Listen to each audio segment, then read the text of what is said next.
नमस्कार, प्रणाम। मैं नर्दमन तिवारी हूँ और एक बार आप सभी का स्वागत करता हूँ अधिवक्ता महोदय में आपके अपने यूट्यूब चैनल। लखनऊ विश्वविद्यालय में इस समय पीएचडी का जो आपका एग्ज़ाम हुआ था, एंट्रेंस हुआ था, उसके प्रवेश परीक्षा के परिणाम घोषित कर दिए गए हैं। और ऐसे आपके इंटरव्यू से रिलेटेड, आपके पार्ट टाइम पीएचडी से रिलेटेड और ढेर सारे आंकड़ों के साथ लखनऊ विश्वविद्यालय में जो पीएचडी के प्रवेश परीक्षा परिणाम को लेकर के हैं, उसको लेकर के मैं उपस्थित हूँ। मेरे पास आज का एक अखबार है और इसकी मैं पहले लाइन पढ़ लूँ। इसमें लिखा हुआ है कि गृह विज्ञान, भूगोल व अंग्रेजी में प्रवेश के लिए कड़ी टक्कर। मतलब यह है कि होम साइंस में और ज्योग्राफी में और इंग्लिश में जो पीएचडी का आपका एडमिशन है, उसके लिए सबसे ज़्यादा मारामारी है, सबसे ज़्यादा टक्कर है। सभी जो विषय थे आपके, सारे के सारे, आप किसी भी विषय में आपने जो पीएचडी का एंट्रेंस दिया था, आप सभी का परिणाम घोषित कर दिए गए हैं। विश्वविद्यालय की जो ऑफिशियल वेबसाइट है LKOUNIV.ac.in पर जाकर के आप अपना परिणाम देख सकते हैं। और वहाँ पर जो भी एक टेंटेटिव शेड्यूल डाल दिया गया है, एक टेंटेटिव लिस्ट भी आ गई है कि कौन कौन आदमी, कौन कौन व्यक्ति इंटरव्यू के लिए जो है वो एलिजिबल है। अब अगर मैं इसको पढ़ूँ तो उसमें लिखा हुआ है कि लखनऊ विश्वविद्यालय में पीएचडी में दाखिले के लिए सबसे ज़्यादा मारामारी गृह विज्ञान, भूगोल और अंग्रेजी विषय में है। गृह विज्ञान में हर सीट के लिए 10, भूगोल में हर सीट के लिए 9 और अंग्रेजी में हर सीट के लिए 8 दावेदार हैं। विश्वविद्यालय ने मंगलवार को बचे विषयों का प्रवेश परीक्षा का जो रिजल्ट है वो जारी कर दिया। पहले बार में कुछ रिजल्ट घोषित किए गए थे और कल बचे हुए कुछ और रिजल्ट घोषित कर दिए गए। 5 सीट के लिए गृह विज्ञान की जो 5 सीट है उसमें 52 अभ्यर्थी प्रयास कर रहे हैं। भूगोल की 15 सीटों पर 131 लोग प्रयास कर रहे हैं। भूगोल की जो 15 सीटें हैं उसमें 131 लोग। अंग्रेजी की 19 सीटों पर 152 अभ्यर्थी हैं। एआईएच की 50 सीटों पर 72 अभ्यर्थी हैं। मानव शास्त्र की 10 सीटों पर 10 अभ्यर्थी हैं। अप्लाइड इकोनॉमिक्स की 24 सीट पर 65 अभ्यर्थी हैं। अरेबिक की 5 सीट पर 6 अभ्यर्थी हैं। बायोकेमिस्ट्री की 2 सीट पर 11 अभ्यर्थी हैं। बॉटनी की 36 सीटों पर 39 अभ्यर्थी हैं। बिजनेस एडमिनिस्ट्रेशन की 14 सीटों पर 66 अभ्यर्थी हैं। जबकि केमिस्ट्री की 49 सीट पर 67 अभ्यर्थी साक्षात्कार देंगे। मीन्स 49 के सामने 67 कैंडिडेट्स हैं। कॉमर्स की 53 सीट्स पर 167 लोग बुलाए गए हैं। डिफेंस स्टडीज़ की 2 सीट पर 7 लोग बुलाए गए हैं। इकोनॉमिक्स की 34 सीटों पर 141 लोग बुलाए गए हैं, 141 लोग। एजुकेशन की 62 सीट्स पर 259 लोग बुलाए गए हैं। हिंदी की 108 सीटों पर 582 लोग बुलाए गए हैं। काफ़ी सारे लोग हैं। हिंदी की 108 सीटों पर 582 लोग हैं एलिजिबल हैं इंटरव्यू देने के लिए। पत्रकारिता जर्नलिज्म की 7 सीटों पर 5 लोग हैं। टोटल 7 सीटों पर 5 लोग हैं। लॉ में, विधि की टोटल 52 सीटें थीं, 52 सीटें थीं, जिसमें 326 लोग बुलाए गए हैं, आमंत्रण मिला है उनको। गणित की 12 सीटों पर 52 लोग बुलाए गए हैं। MIH की 18 सीटों पर 92 लोग बुलाए गए हैं। ओरिएंटल संस्कृत की 2 सीट पर 4 लोग बुलाए गए हैं। पर्सियन की 3 सीट पर 4 लोग बुलाए गए हैं। फिलॉसफी की 8 सीट पर 26 लोग बुलाए गए हैं। फिजिकल एजुकेशन की 22 सीटों पर 17 लोग बुलाए गए हैं। फिजिक्स की 78 सीटों पर 78 सीटों पर 27 लोग बुलाए गए हैं। इसमें अभ्यर्थी ही कम पड़ गए। पॉलिटिकल साइंस की 52 सीटों पर 320 अभ्यर्थी बुलाए गए हैं। साइकोलॉजी में 6 सीट पर 37 लोग बुलाए गए हैं। लोक प्रशासन माने पब्लिक एडमिनिस्ट्रेशन में 4 सीटों पर 25 अभ्यर्थियों को बुलाया गया है इंटरव्यू के लिए। संस्कृत की 27 सीटों पर 56 लोगों को बुलाया गया है। सोशल वर्क की 9 सीटों पर 39 लोगों को बुलाया गया है। समाजशास्त्र की 51 सीटों पर 247 लोगों को बुलाया गया है। और सांख्यिकी स्टैटिक्स की 7 सीटों पर 18 लोगों को बुलाया गया है। उर्दू की 3 सीट पर 16 लोग बुलाए गए हैं। वेस्टर्न हिस्ट्री की 13 सीट पर 24 लोग बुलाए गए हैं।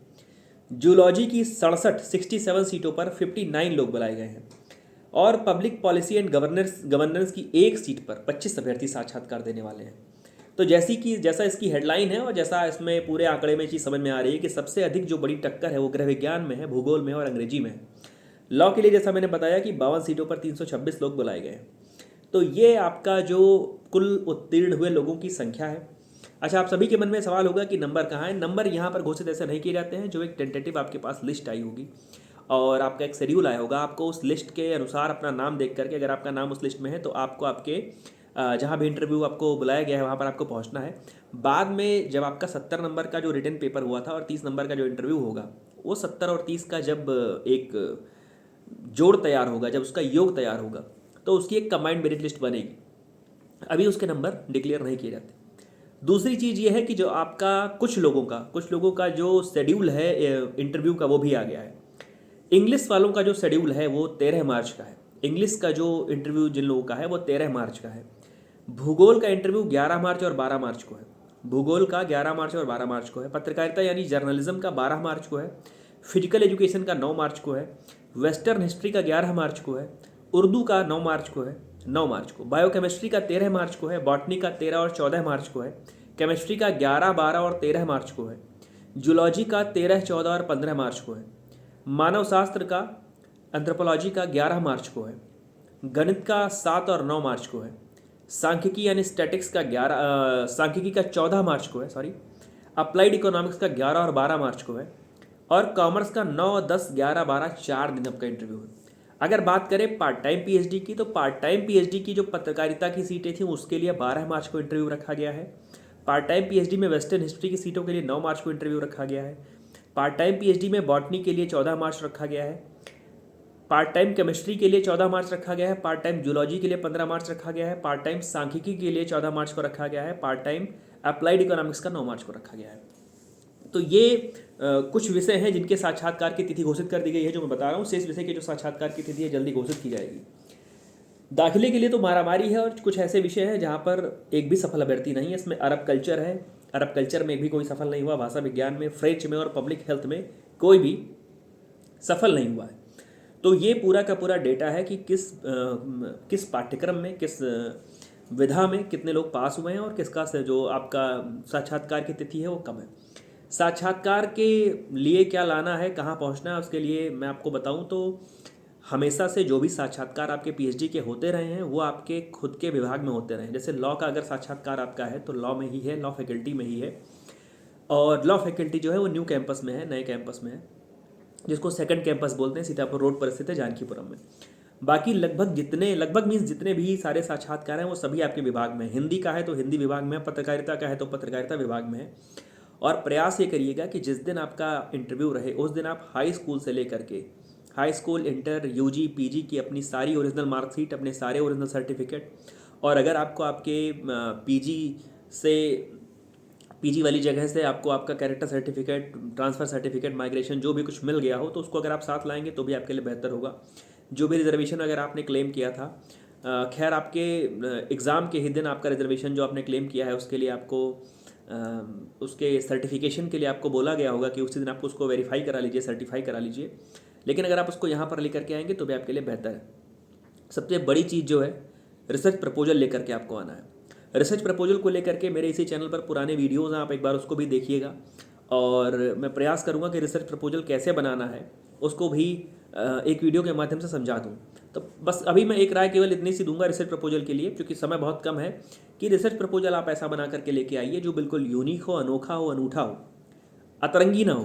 कुछ ऐसा हो जिससे आप सामने वाले को ये प्रभावित कर सकें, उसको ये समझ में आए कि हाँ ये समस्या है जो शोध योग्य है, जो रिसर्च करने लायक है। कुछ पुराना बासी सा, जब भी आप शोध करने के लिए रिसर्च प्रपोजल बना रहे हो तो एक बार प्रयास करिए कि आप उसको शोध गंगा पर या कहीं पर भी सर्च करके देखिए कि कहीं वैसा ही सेम या सिमिलर काम, मिलता जुलता काम तो नहीं होके रखा हुआ है। अगर वैसा काम पहले से हुआ रखा है तो निवेदन है, हाथ जोड़ करके निवेदन है कि वो काम मत करिए। वो ये मत सोचिए कि मैं लेके जाऊंगा, मैं उसको अलग तरीके से बता कर समझा करके उनको डील कर दूंगा या उनको रिझा लूंगा, ऐसा मत करिए। कुछ भी नया करने का प्रयास करिए। जो भी आपका शोध का पर्यवेक्षक बनना चाहेगा या जो भी आपके इंटरव्यू में आपसे प्रभावित होना चाहेगा, वो जाहिर सी बात है कुछ नई चीज़ ढूंढ रहा है, वो जाहिर सी बात है कुछ ऐसी चीज़ ढूंढ रहा है जो उसके विभाग में, जो उसके विषय में अभी शोध उस पर ना हुआ हो, वो चीज़ एकदम अनछुई हो। तो प्रयास करिए कि रिसर्च प्रपोजल ऐसे विषय पर बनाए। दूसरी बात, पेजेस की संख्या को लेकर के, या कहें कि कितने क्या हेडिंग्स होनी चाहिए। आप सभी ने एलएलएम में अपना डिजर्टेशन सबमिट किया होगा, सॉरी आप सभी कहीं ना कहीं पीजी में या एलएलएम में, चूँकि मैं लॉ की बात अक्सर करता रहता हूँ तो निकल जाता है मुँह से, जहाँ भी आपने कुछ भी डिजर्टेशन, मिनी डिजर्टेशन सबमिट किया होगा तो आपको उसका एक अंदाजा होगा, आइडिया होगा कितने पेजेस का रखें। 10 से लेकर के 15 पेजेस के बीच में आप रखिए। बाकी मैं पूरा प्रयास करूंगा कि रिसर्च प्रपोजल को लेकर के एक नया वीडियो लेकर के मैं आपके समक्ष जल्दी उपस्थित हो जाऊं और आपको बता दूं कि रिसर्च प्रपोजल में क्या क्या चीज़ें आपको मैंडेटरी हैं, क्या क्या चीज़ें रखनी है। लेकिन जो एक राय, सबसे बड़ी राय है वो ये है कि भैया नया कुछ लेकर के आइए, रिसर्च प्रपोजल में कुछ नयापन लेकर के आइएगा। कुछ ऐसा क्रिटिकली एनालिसिस, थ्रोइंग लाइट और इवेल्युएशन एनालिसिस ऐसा मत करिएगा। कुछ भी ऐसा करिए जो आपको लगे, मान लीजिए आप ही गाइड होते तो आपको वो चीज़ प्रभावित करती है, आप कुछ ऐसा करने का प्रयास करिए। तो ढेर सारी शुभकामनाएं आप सभी को जिनके साक्षात्कार की तिथि आ गई है। साक्षात्कार की तिथि को लेकर के या इंटरव्यू को लेकर के यदि आपके मन में कुछ भी सवाल होगा तो डिस्क्रिप्शन में मेरा नंबर दिया होगा, वहाँ पर आप मुझे मैसेज कर लीजिएगा, फ़ोन मत कीजिएगा, मैसेज कर लीजिएगा, मैं आपको जवाब दे दूंगा और जो मेरे से बन पाएगा वो मदद की जाएगी आपकी। तो ढेर सारी शुभकामनाएं, लखनऊ विश्वविद्यालय में आप सभी पीएचडी में प्रवेश पावें, ऐसी मेरी कामना है। और ढेर सारी शुभकामनाओं के साथ विश्वविद्यालय में जल्दी आपसे मुलाकात होगी। धन्यवाद।